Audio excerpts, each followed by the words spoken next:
Welcome back to Polymeric Biomaterials. We are still looking at structure property relationships in polymers. In today's lecture, we are going to be looking at molar mass and dispersity. So far, what we have looked at is how the polymer chain itself can be formed through covalent bonds and how it can have, for example, side groups or different types of end functionality and so on. We've also looked at a concept called degree of polymerization. And we have briefly alluded to chain length. So, in this lecture, we are going to see how all of that can come together to determine something called the molar mass or the molecular weight of polymers. So, in this lecture, we will be looking at what it means to talk about the molecular weight or molar mass of the polymer. We will revisit our definition of degree of polymerization in light of that. And then, as with any concept, we always ask this question, which is, why is this important? What significance does it have for the polymer itself? So, that's something we will ask. And on a related note, look at the effect of that on macroscopic properties.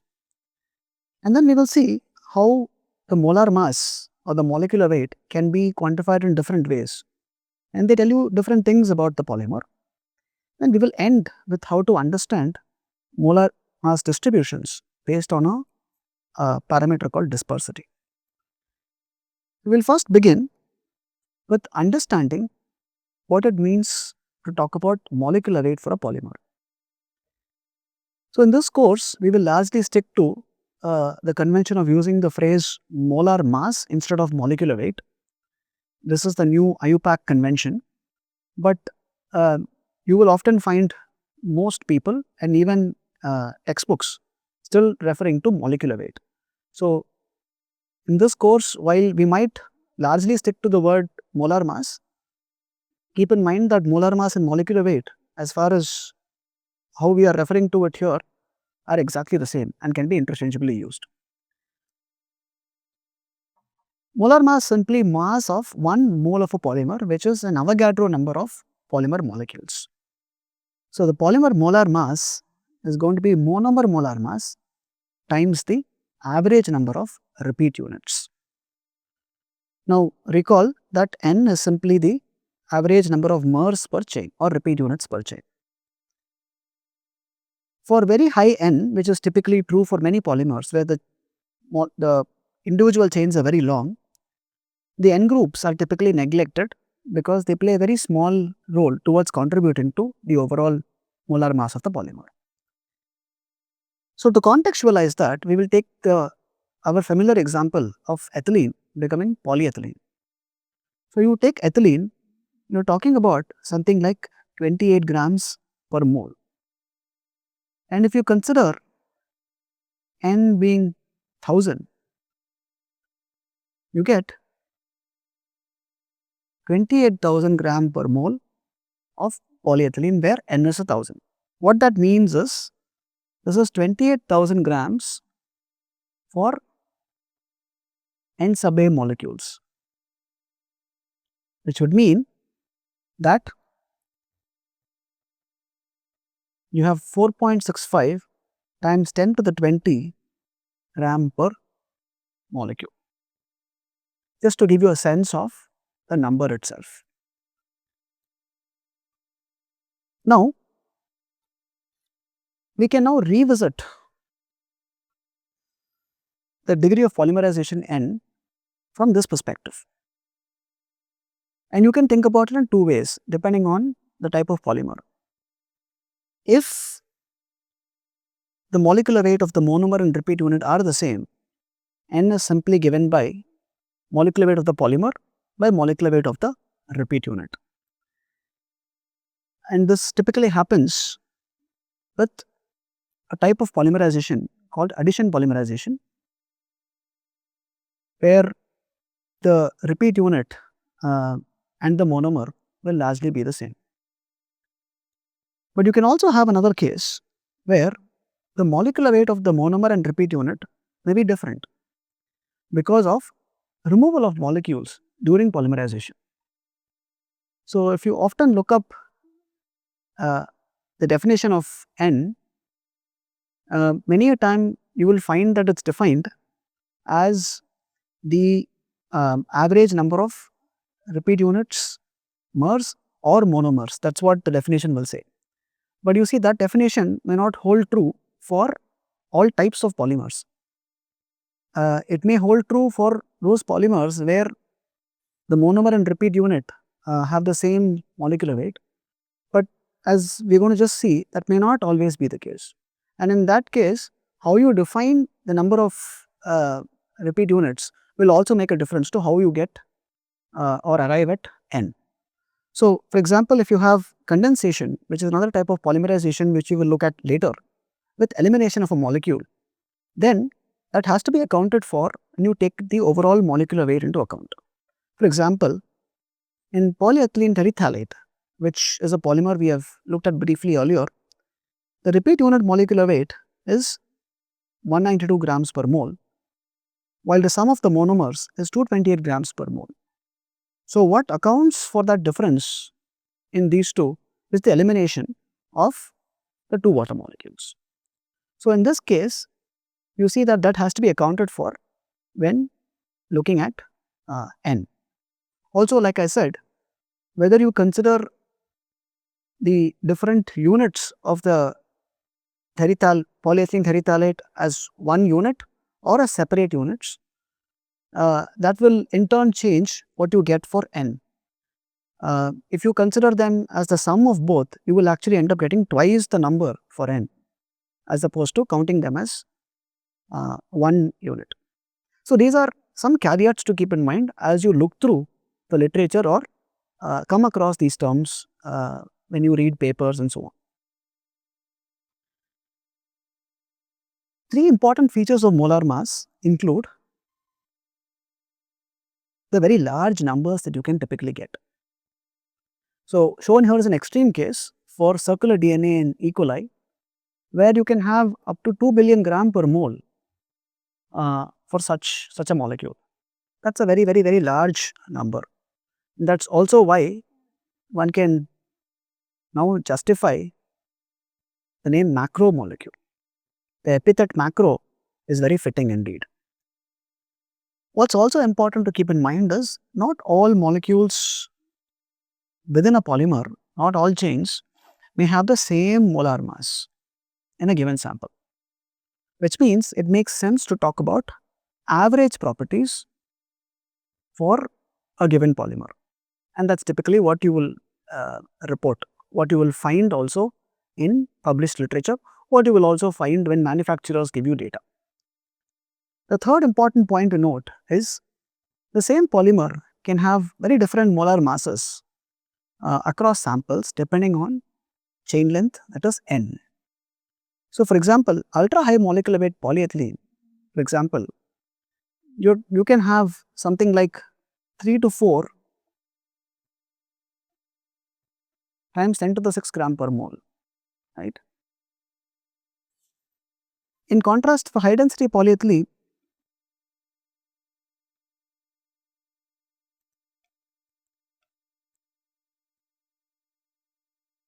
you can have something like that, and they are both polyethylene. So, chemistry wise they are no different, but how the chains are elongated, how they form, the length of the chains, all of that makes a difference to why ultra high molecular weight polyethylene gets a number like that for molecular weight as opposed to high density polyethylene, and that in turn will also dictate where they are applied. So, at this point it might be instructive to pause and reflect on this point. We have looked at molar mass, we have looked at degree of polymerization, we looked at chain length in different contexts, and we have tried and connected at least two of them just now. Now would be a good time to pause and reflect on this and ask, how are these related? So, as you might have intuitively guessed, if you have a very large molecular weight, you will typically have very long chains, which means you are looking at a very large N value. Two caveats to note as we move forward. Like I already said, molar mass and molecular weight are interchangeably used. The other thing is, many fields will still use the older nomenclature of Daltons.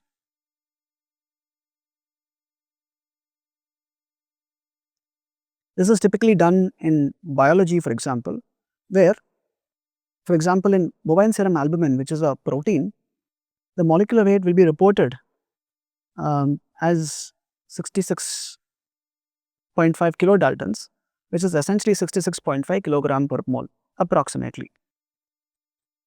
So, you will still find a lot of people using Daltons, and approximately that is the same as what we have been looking at so far in terms of gram per mole. Now, why is it important to look at molar mass at all and understand it in more detail? Molar mass affects a wide spectrum of properties. It can affect things like melting temperature, melt viscosity. As we will see later, the viscosity average molar mass depends upon the addition of different molecular weights, different molecular weight polymers to solvents, and how that can differentially change the viscosity of the solvent itself. It can affect the degradation rate. Longer the chains, as you can imagine, for example, if you have PLGA, which can undergo ester hydrolysis, longer chains will typically take longer to degrade. Tensile strength and chain entanglements are typically enhanced when you have higher molecular weight. Likewise, melting temperature and melt viscosity are also enhanced when you have higher molecular weight. Now, you see, these can broadly be categorized into 2-3 different baskets. Things like melting temperature have to do with temperature effects. Likewise, melt viscosity, the flowability, etc., as a function of temperature. Degradation, tensile strength, etc., have to do with bulk behavior.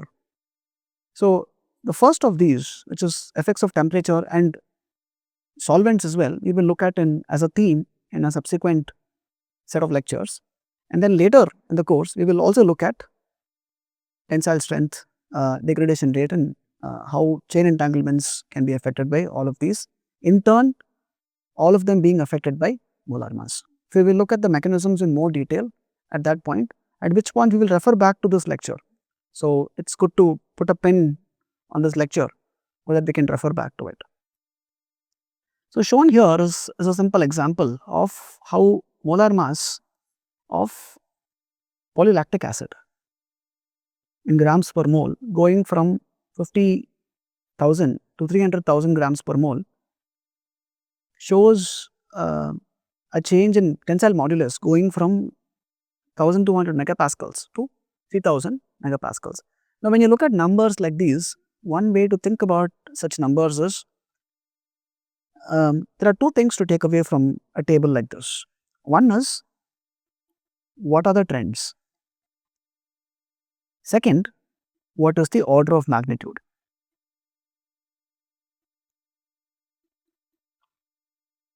So, as you can clearly see, for trends, as the molar mass increases, the tensile strength is going to go up. And what I mean by order of magnitude is, this is a very important skill that you should consider picking up as you go through courses, which is the number itself is important, the exact number itself is important only when you are using it in a specific application. But if you are learning a concept, what matters is what matters more is whether you have a sense of what order of magnitude you are talking about. So, for tensile modulus of polymers like these, are you talking about a few kilopascals, a few megapascals, a few gigapascals? So, that is what I mean by order of magnitude. So, if you can take away those kinds of things when you look at numbers, then you have a really good understanding of the physical significance of every number that you encounter, not only in this course, but any other course that you take. So, I would encourage you to think about these kinds of ideas when you look at such numbers. So, the number itself, like I said, is important only if you are going to use that in a specific application. There, the exact number matters. But otherwise, you are looking at orders of magnitude and largely qualitative trends in properties. Shown here is another example of the melting temperature of another polymer that we have looked at earlier, polyethylene glycol. which is just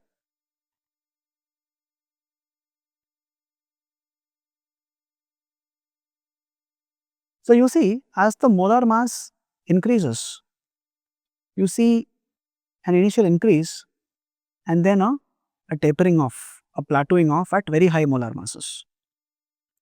So, the increase in melting temperature and the plateauing off was a direct outcome of molar mass. Some of these can be explained based on the ability of very long chains, for example, to interact through secondary bonds. When you have very large molar masses, you can have extensive secondary interactions and non-covalent interactions largely between different chains. And although at a very macroscopic or single molecule level, they may not be very appreciable. When you have very long chains, those secondary interactions can be very cumulative. And that means it might take a higher temperature for you to undo those interactions and push apart the chains from each other. So, that might be one way to think about how to explain why you see a large increase with temperature and the eventual plateauing of melting temperature with molar mass. Another important aspect to consider when you think about molar mass and why it is important is we are looking at two different aspects or two different sides of the same coin, so to speak. So, you are looking at property trends with molar mass for polymers, and shown here is a generic trend for polymers in general. What is important to look at is, on the one side we are looking at melt viscosity, on the other side we are looking at tensile strength. So, one would be considered important for processability or processing, the other would be considered important for perhaps performance. And you see they both will pull you in opposite directions. So, while you want to have very large molar mass for very good performance, mechanical performance for example, that makes it very hard to process. Ultra high molecular weight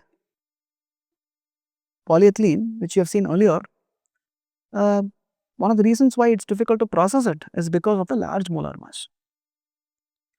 So, what is shown here is largely a range that we would typically call a useful range for polymers, 10 to the 4 to up to 4 or 5 times 10 to the 5 molar mass in terms of grams per mole. Beyond that, of course, you can have polymers that go well beyond 4 times 10 to the 5 or 10 to the 6, but those are more specialized. Ultra high molecular weight we looked at can go 3 times 3 to 5 times 10 to the 6 gram per mole. It's much higher than this, but that is more of a specialized class. Largely you are looking at this range for what you would consider a useful range. Many polymers that you can think of that are used even in clinical applications will fall in this category. And what you see here is, as the molar mass goes up, the melt viscosity keeps going up and there is a steep increase after a certain point, beyond which the processing becomes very hard. This window, the processing becomes very hard, and that is where your ultra high molecular weight polyethylene will lie, for example. Whereas, if you look at the mechanical properties, it is that window precisely where you get the maximum tensile strength and mechanical properties. So, one would need to look at both sides of the coin, so to speak, to be able to find a sweet spot where you have enough molar mass to get the kind of performance you need in terms of mechanical properties, for example, and still be low enough that you can process it without any issues. And by processing here we mean processing it into shapes, sizes, etc. for use in biomedical devices, for example. Ultra high molecular weight polyethylene, as we saw, is processed and shaped to fit as liners within hip implants. Right? So, one needs to think very carefully about what kind of approaches you would use to process that kind of a polymer whose melt viscosity is so high. One important aspect to keep in mind as we move further is, we have already sort of hinted at this point, which is that almost all synthetic polymers and most natural polymers comprise chains of different lengths. So, the chemistry might be the same of all the chains, but each chain might have a different length, which is why earlier in this set of lectures, we have talked about an average degree of polymerization. So, that word average, which is the average number of mers, that should have given you a hint that not all the chains are going to be the same length. Why are not all the chains of the same length? That is a consequence, direct consequence of synthesis. So, synthetic and natural polymers comprise chains of different lengths, which results in a distribution of molecular weight. So, in a given polymer sample, you can have some short chains, some medium chains, some long chains. So, typically you can have something like this.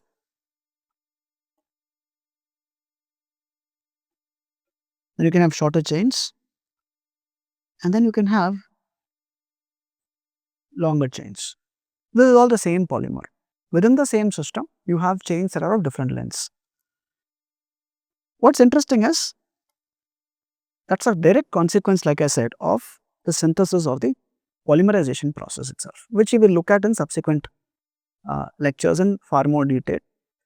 But that's the origin for why you get different, why you get a spectrum or a distribution in molecular weights.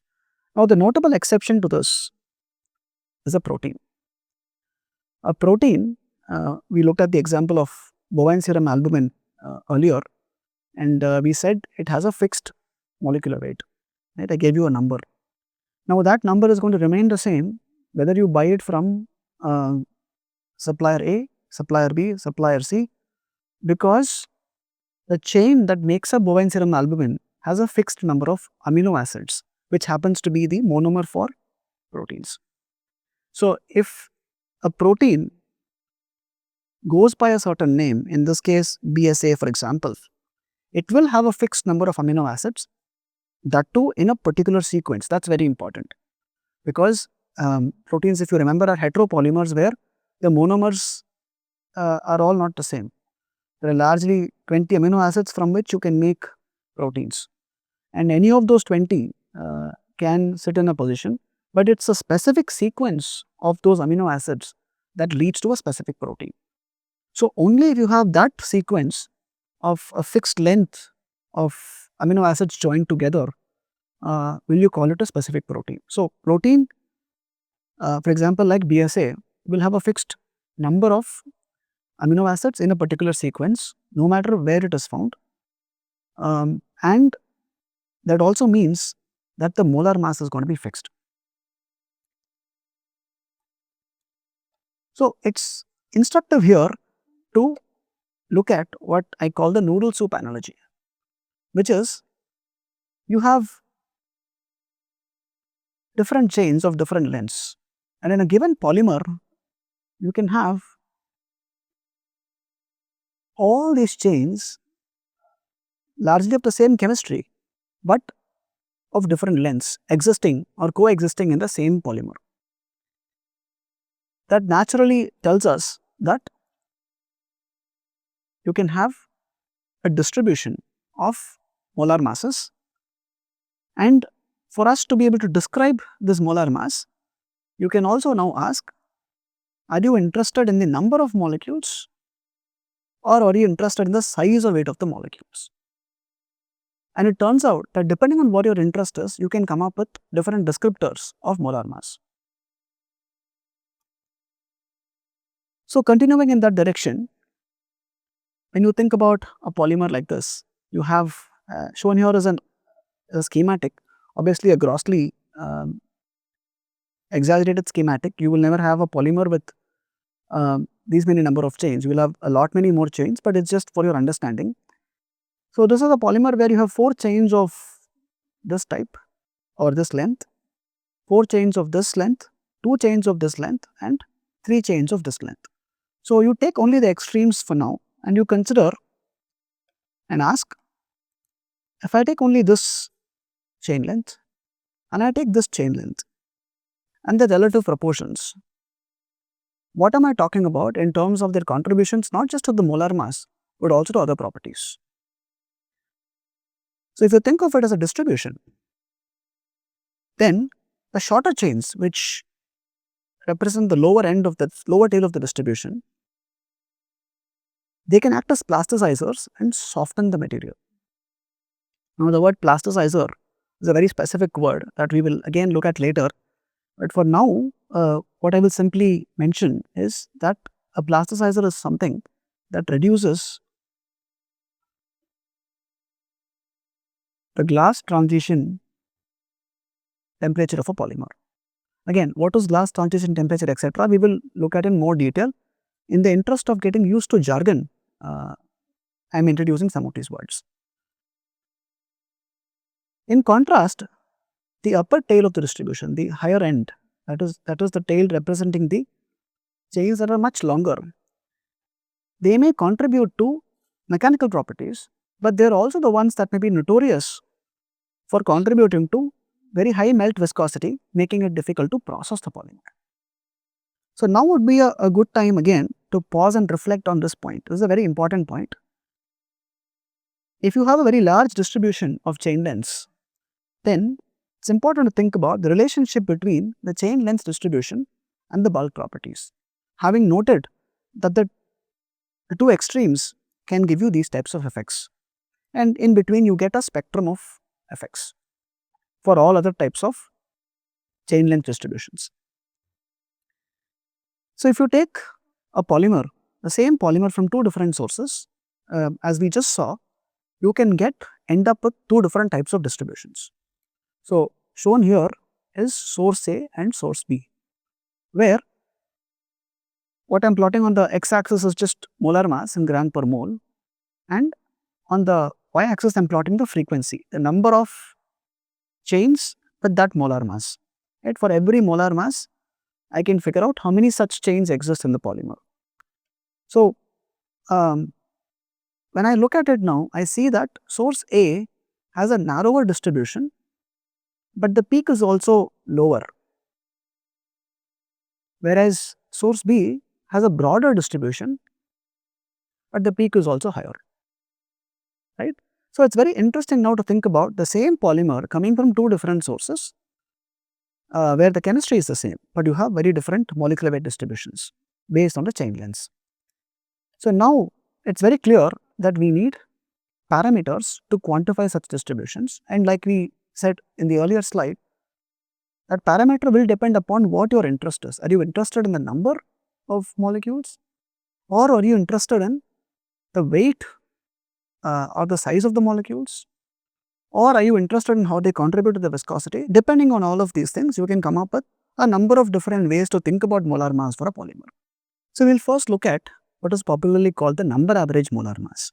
Again, note that when you look at standard textbooks, you will find that they are listed as number average molecular weight, and they are exactly the same as far as this course is concerned. So, number average molar mass treats all the chains equally, because here your interest is only in the number of chains. And note here that no special weightage is given for chain lengths.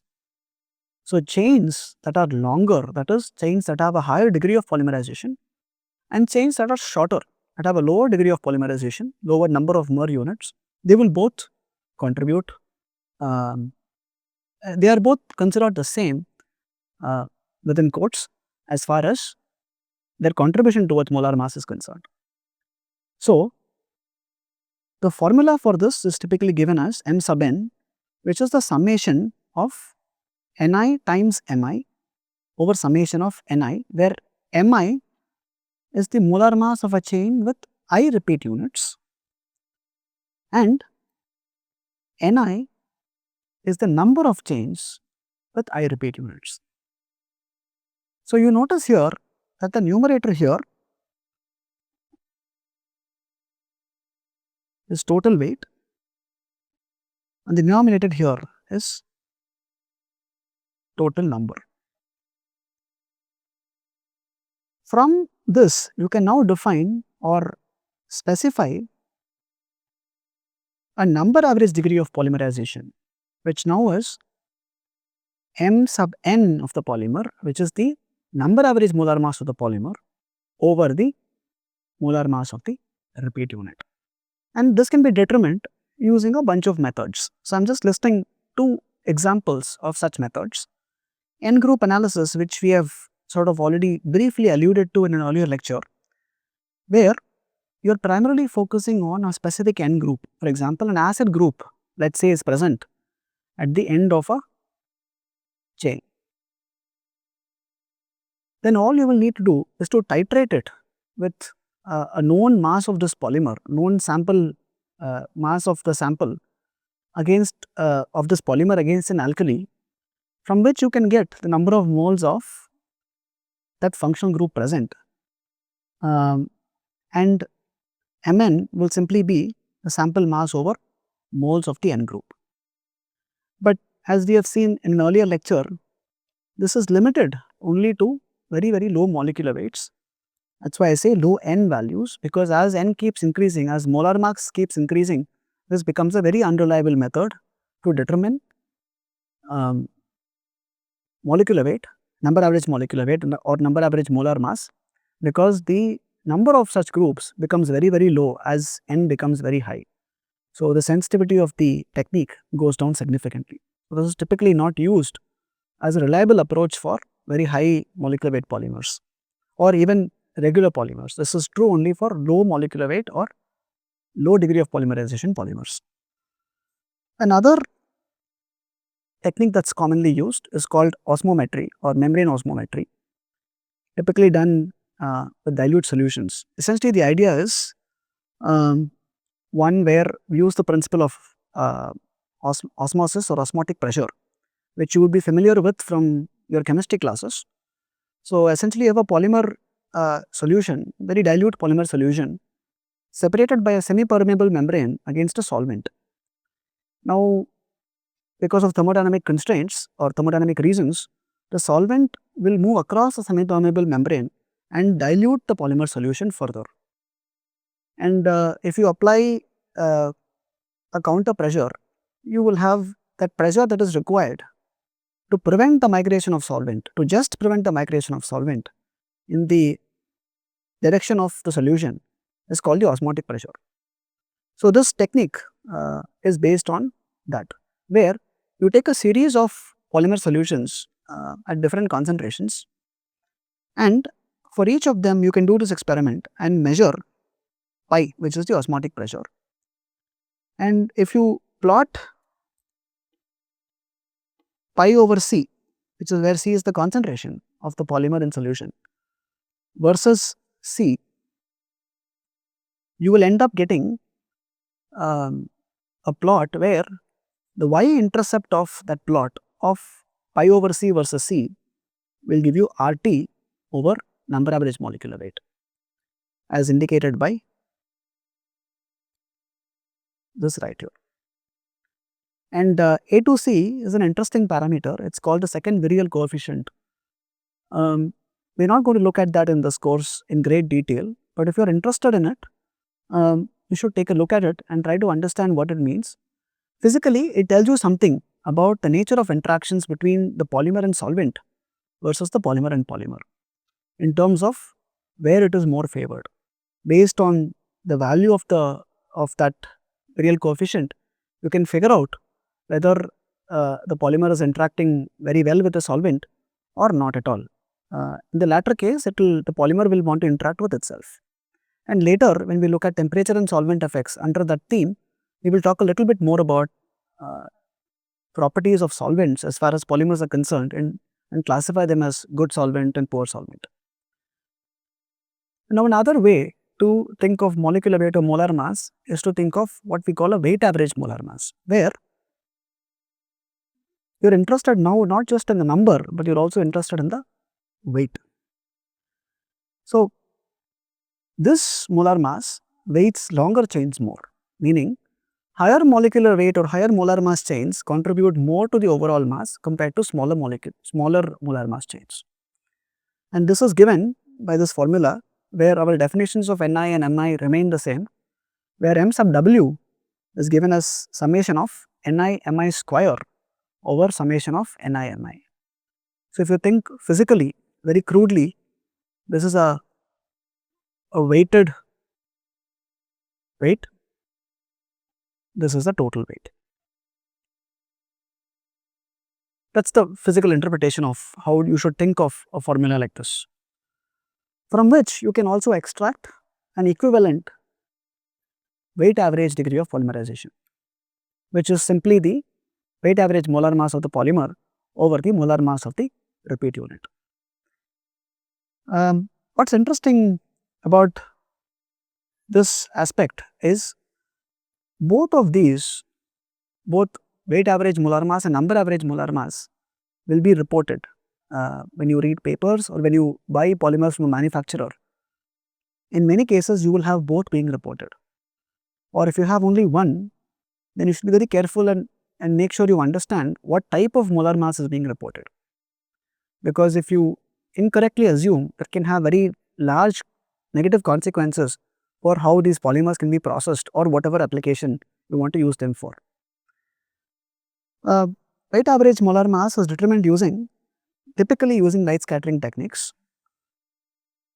You can also use something called gel permeation chromatography, which essentially does not give you weight average molar mass per se, it gives you the entire distribution of molar masses. So, here what you do is, it is a chromatographic technique in which the polymer is dissolved in a suitable solvent and the separation in a column is exclusively based on size and not any interactions. And by size here I mean the hydrodynamic volume, because it is in a solvent. And what is interesting about this technique is, you will have a packed column where you will have a lot of pores through which these chains have to go in and come out. And if the molar mass of that particular chain, if it is a long chain or a big chain, it is not going to be able to easily get into these pores. So, it will get eluted first, just based on size. And the smaller chains, it turns out, can easily go through the entire tortuous path and will take longer to come out. So, you get at the end of it what you call elution times, which are related to elution volumes through the flow rate, because you are moving it at a known flow rate. So, the flow rate is what connects elution times and elution volumes, and you can have either of them on the x axis, and based on the elution time you can figure out the distribution of molar masses using this technique. Sometimes it is also called size exclusion chromatography, because it is based on the principle of excluding chains based on the size. Of course, what is important here to note is, this technique has a big limitation, which is the elution times per se do not tell you what the molar mass is. You will need some kind of a calibration, a standard curve if you will, to figure out what a specific elution time corresponds to in terms of the molar mass, for which you will typically have something called a polystyrene standard.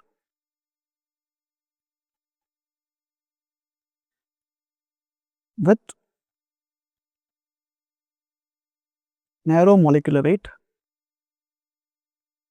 distributions. So, you first generate a calibration curve or a standard curve using known molar masses for polystyrene in specific solvent, and if you have an idea of how the elution times compare to the molar mass, from that you can now use that information to be able to extract the molar mass from these elution times. Now, you can see right away there is a caveat, which is that the way polystyrene interacts with the solvent and its hydrodynamic volume, and the way your polymer interacts with its solvent and its hydrodynamic volume may not be the same. And so, you have to find the right kind of calibration standards to be able to precisely say what type of molar mass distributions you have in your polymer. The last type of molecular weight that we will look at in this lecture is this molecular weight called viscosity average molecular weight, which is given by this formula. Now, this is something that you can measure as well. Now, we have used the word viscosity before, and in common parlance, what that means is some kind of it tells you something about the flow behavior. The more viscous the solution is, the slower it will flow. That's a good starting point for us to understand what viscosity is. And here we are looking at a specific type of viscosity called intrinsic viscosity, which is simply at very dilute concentrations. You have a solvent and it has its own viscosity. And at very dilute concentrations, very small amounts of polymer being added, what is the change in concentration? Or in other words, what is the contribution of the polymer to the solution viscosity? That is given by intrinsic viscosity. So, it is the polymer's ability to increase solvent viscosity. And the understanding here is higher the molar mass, higher will be the contribution of the polymer towards the overall solution viscosity. So, a closely related idea here is this equation called the Mark-Huvink equation, where intrinsic viscosity is related to the viscosity average molecular weight by this equation. Now, you notice that there are two parameters here. If you fix the solvent and if you fix the temperature, A and K are fixed. Now, A typically is an indication of the type of solvent. So, we talked about good solvent, poor solvent earlier in this lecture. So, A can be thought of, the value of A can be thought of as an indicator of the polymer solvent interaction, which is also a function of temperature, by the way. So, typically for most systems, A will lie between 0.5 and 0.8. And based on intrinsic viscosity measurements, if you know K and A, the contention is you can actually get access to viscosity average molecular weight. And when A happens to be 1, viscosity average molecular weight will collapse to another molecular weight that we have seen in this lecture. And if A is less than 1, you see that the molecular weights follow this order. And if you are not familiar with the Mark-Huvink equation, I would suggest that you look up the Mark-Huvink equation and try to understand and look at the values, samples of polymer solvent systems. You can look up tables, standard handbooks and find values for K and A for different polymer solvent systems at different temperatures. And you can try and understand how they change. Because the goal here for us is not so much the Mark-Huvink equation itself, but for us to understand how that can be used to determine viscosity average molecular weight from intrinsic viscosity measurements. And like I said, one way to determine that is using dilute solution viscometry, where the principle is very simple. We are using the principle that higher molar mass polymers will cause a greater increase in viscosity in the solution. So, the contribution will be higher if the molar mass is higher, and it is a very simple technique in the sense that you are literally looking at flow times. So, you take a solvent and you figure out how long it takes for it to flow from point A to point B, and then you can take the polymer at different concentrations or different molar mass polymers and then determine how long it takes, the time it takes for it to go from the same point, between the same 2 points, from which you can determine the intrinsic viscosity. One final related idea that we should look at before we end this lecture is this concept called dispersity. Now, very often you might find the word polydispersity being used in the literature and in textbooks, but increasingly the scientific community is moving towards using the word dispersity. So, we will use the word dispersity in this lecture and throughout. What this means is, you've already seen that we can have a distribution of molecular weights. And we saw that you can have Mn and Mw and Mv. Number average molar mass, weight average molar mass, and viscosity average molar mass. And what's interesting about this is the fact that none of these per se, by the way, tell you anything about the distribution. They are all averages. So, the dispersity gives you a sense of the distribution, and it gives you a handle on the distribution of the individual molar masses. And like I said earlier, whether you get a monodisperse system or a very large dispersity depends upon how you synthesize, and different synthesis routes will give you different types of dispersity. And like I said, older textbooks will use polydispersity index, but now it is common to use this symbol D stroke, which is simply given by weight average molar mass to number average molar mass. And as you will see, it can at best be 1 or it can be higher. So, when all the chains are the same length, then D stroke becomes 1. That is what you would call a monodisperse kind of a system. And really speaking, we have looked at only one type of system there, and really that's probably the only system that exists out there to the best of my knowledge, where which is proteins. So, BSA, which is a protein, we have a fixed number of amino acids, 583, and all molecules of BSA will have the same 583 amino acids. So, same number and same order of amino acids like we saw earlier, resulting in a fixed molar mass of 66,463 grams per mole. So, proteins in that sense are unique polymers in that they are the only true monodisperse systems.